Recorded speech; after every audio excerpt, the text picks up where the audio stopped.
बिस्मिल्लाहिर्रहमानिर्रहीम। इस वक्त हम मौजूद हैं डिस्ट्रिक्ट सेंट्रल के सबसे बड़े area north Karachi industrial area के अंदर। और जैसा कि आप जानते हैं कि यहाँ पर जराइम और क्राइम का गिराफ आज से एक हफ़्ते पहले बहुत ऊपर था। हमारे साथ मौजूद है इस वक्त SHO फैसल जाफरी साहब। हम इनसे पूछते हैं कि इन्होंने ऐसा कौन सा चिराग को रगड़ा कि जराइम और क्राइम एक हफ़्ते में ख़त्म भी किए और मामला भी सेट किए। अस्सलाम वालेकुम। वालेकुम रहमतुल्लाहि व बरकातुहू। औज़ु बिल्लाहि मिनश शैतानिर रजीम। बिस्मिल्लाहिर्रहमानिर्रहीम। सबसे पहले तो आपका बहुत बहुत शुक्रिया कि आपने ये तो की कि प्रमोट करने के लिए कि लोगों को पता चल सके कि ऐसा कौन सा वर्ग है जिसकी वजह से इतनी जल्दी यहाँ पे कार्रवाइयाँ हो सकी। 12 अगस्त को मैंने चार्ज लिया और 14 अगस्त तक तो हम 14 अगस्त से और जश्न आज़ादी के चक्र प्रोग्रामों के अंदर फंसे रहे। उसके बाद जब मैंने इस इलाके के अंदर आके अपनी स्ट्रेटजी बनाई और देखा कि किस वजह से और कौन से वो माशी मसाइल हैं जिससे लोग तंग हैं और इस काम को करने पे मजबूर हैं और वो कौन से हाथ हैं जो इनको मिसयूज़ करते हैं। जब मैंने ये पूरी स्ट्रेटजी मुकम्मल कर ली, उसके अंदर ये साहब का ये मौजूदा एडमोरर जो साउथ से आया अपने साथ, ये मेरा दौरे बाजू बना, इसने कुछ चीज़ें बताई। इलाके के लोगों से मिलने के बाद मैंने एक स्ट्रेटजी बनाई और उनके जितने भी वीक पॉइंट्स थे और वह कोई मजबूर थे, कोई उनको इस्तेमाल कर रहे थे गुर्बत की वजह से या माशी बदहाली की वजह से वो इस काम में मुलविस थे, उन सब लोगों से मिला। उसके बाद गोधरा के अंदर एक जो है मीटिंग हुई जिसके अंदर जब हमने अरेस्टिंग की तो यहाँ पे एक बहुत बड़ा नाम चल रहा था जिसका नाम कई अफसरान के हवाले से भी आता था, ये वो है, ये इतनी बीटें करता है, मामू मंकी। तो मैंने बोला सबसे बड़ा डॉन कौन है, तो मुझे पता चला कि इस वक्त इस इलाके में सबसे बड़ा डॉन जो है मामू मंकी।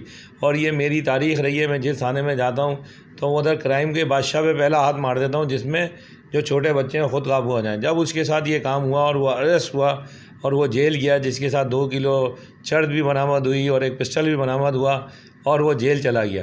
उस तक गुल्ला मच गया कि जब ये जा सकता है तो हम क्या चीज़ हैं। उसके बाद भी फिर हमने मुख्तलिफ़ कारखानों पे रेड की, जैसे सरकार पे रेड की, बहुत बड़ा कारखाना था, उसकी FIR कटी और उसके अंदर 50 लाख 60 लाख की ऑफ़र आती रहीं जो हमने बिल्कुल भी हमने बोला यहाँ पे ना मौक़ल दूंगा, आज भी वही जुमला ना लूँगा। उस मामले को, उस फ़लसफ़े को नज़रअंदाज करते हुए हमने अपने थाने की स्ट्रेटजी बनाई और जितने लोग थे, जो सिपाही थे, बोल दिया जो माजी में हो गया अपने किबले दुरुस्त कर लो, अगर किबला दुरुस्त नहीं करोगे मैं यहाँ से सीधा आपकी रिपोर्ट बना के भेज दूँगा। उसके बाद गवर्नमेंट ऑफ पाकिस्तान, महकमाना कार्रवाइयाँ, हमारे IG साहब, DIG जो भी आपके होंगी उसका मैं ज़िम्मेदार नहीं हूँगा। अपने किबले दुरुस्त करो। अल्लाह का शुक्र है कि नफरी के अंदर चंद लोगों के अलावा कुछ अच्छे लोग भी थे, वो जुड़े।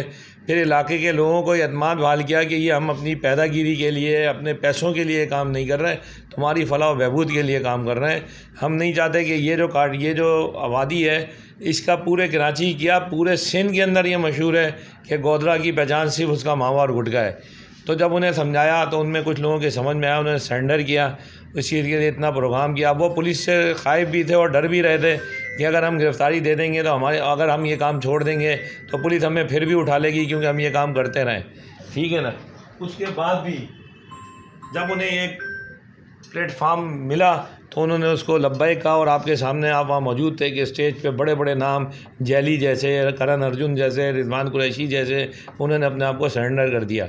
अब वो सरेंडर किया तो वो हमारे दौरे बाजू भी बने।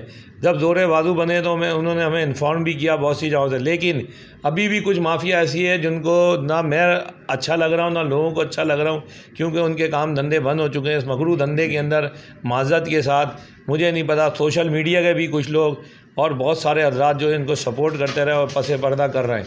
लेकिन अल्लाह ने चाहा तो जितनी, चाहे 10 दिन रहे चाहे 15 दिन, जो काम है वो करते रहेंगे, जारी और सारी रहेगा इंशाल्लाह। मैं ये नहीं कहता 100%, लेकिन इतना ज़रूर कहता हूँ कि आप जाके देखेंगे 70% काम बंद हो चुका है। अल्लाह ने चाहा तो ये 30% जो है ये भी बंद हो जाएगा।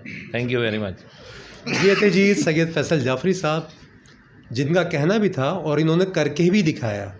और दर हकीकत ये पूरी दुनिया जानती है, पूरा पाकिस्तान जानता है। नॉर्थ कराची इंडस्ट्रियल एरिया, ख़ास तौर पे 2 एरियाज़ खमीसा कोट और गोधरा, ये वो थे जहाँ पर गुटखे और की फैक्ट्रियाँ 22-22, 32-32, 30-30 और मीडिया मुसलसल उसकी निशानदेही करता था। आज से पहले आज तक ये बंद नहीं हुई और पिछले हफ्ते से जब से इनकी तैनाती हुई है ये फैक्ट्रियाँ मुकम्मल डिस्ट्रॉय हो चुकी हैं।